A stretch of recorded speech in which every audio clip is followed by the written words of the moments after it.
welcome to Creating Joy with Tara Cross. Today on our mini series of Quilt As You Go, we're going to be doing part 5. We're going to be learning how to take the front that you've already created and learn how to attach your back and quilt it together.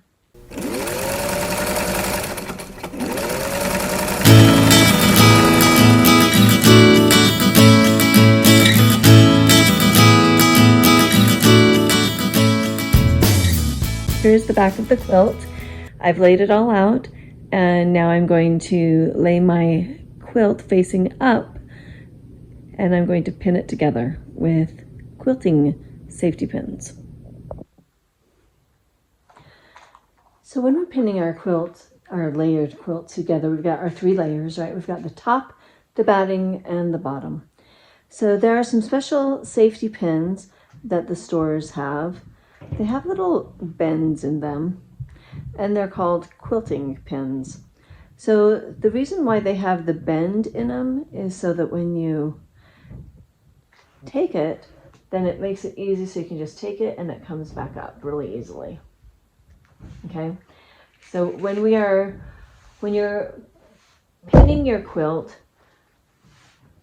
depending on which design you're doing, a lot of times you're going to want, like with this one, you might put one here, here, and here when I'm going to do the inside so that it'll stay where I want it. So I put one, I'm always trying to keep it away from where I'm going to sew, but close enough that it will hold it in place. I want to make it so that if I push it to the side, I can still sew my 1/4 of an inch around. Okay,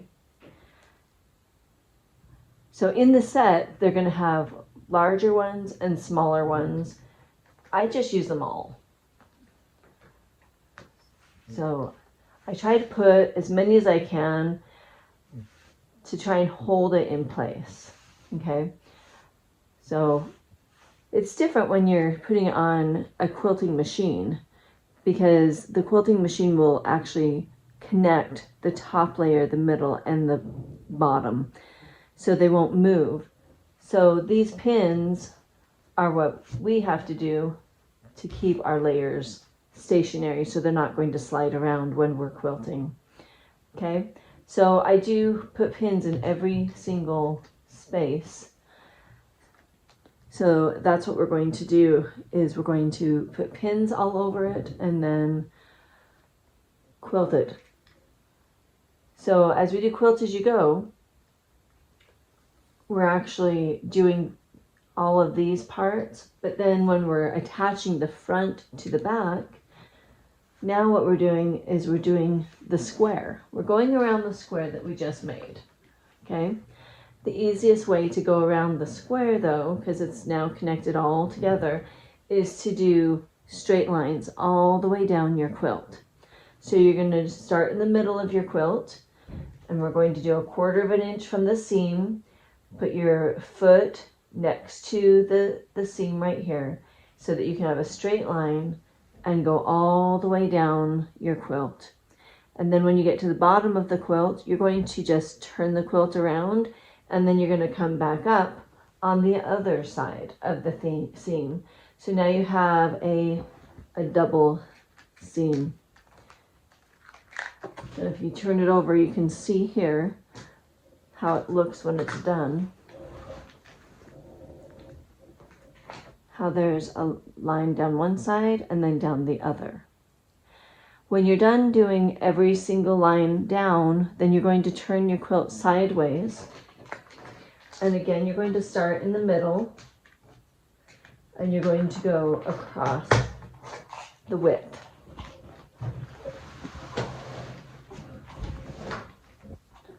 Then I would have started right here in the center of my quilt, and I would have gone across.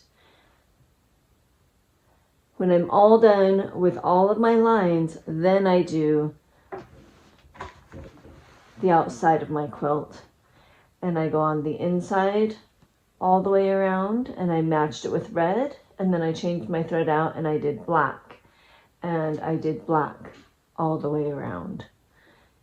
Okay, when I was done with that, then I go to the very edge of my border and I did a line along the border, and that attached the back to the front, and I made sure that it was pinned. So this is going to make it easy for when I put on my binding next.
So the first thing we're going to have to do is we're going to have to roll the quilt inward so that it can actually fit underneath in the neck of my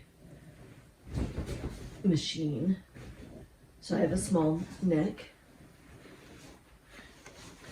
Okay, so I'm going to start sewing right in the very, very center. And I'm going to be going around each block. So we've got our blocks right here. I'm going to be going all the way down the center line. So right here we have the center line, and I'm going to go all the way down the whole entire quilt, just straight down.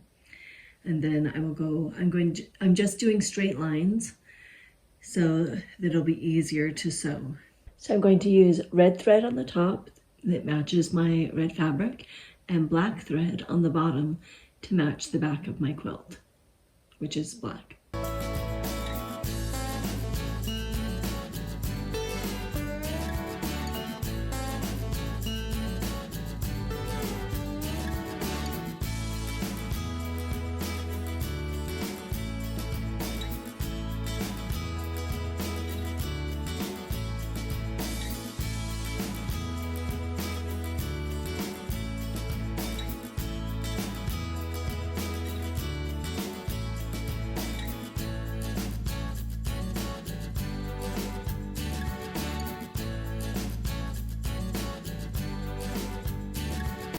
Now that all of the quilting is done, what we do is we trim off the extra fabric right along the edge.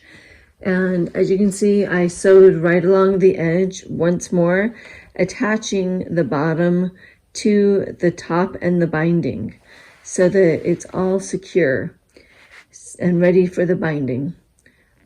Okay, so now we're just going to trim right along the edge all the way around and get it ready to put the binding on. So come along with me to cut the binding for the quilt.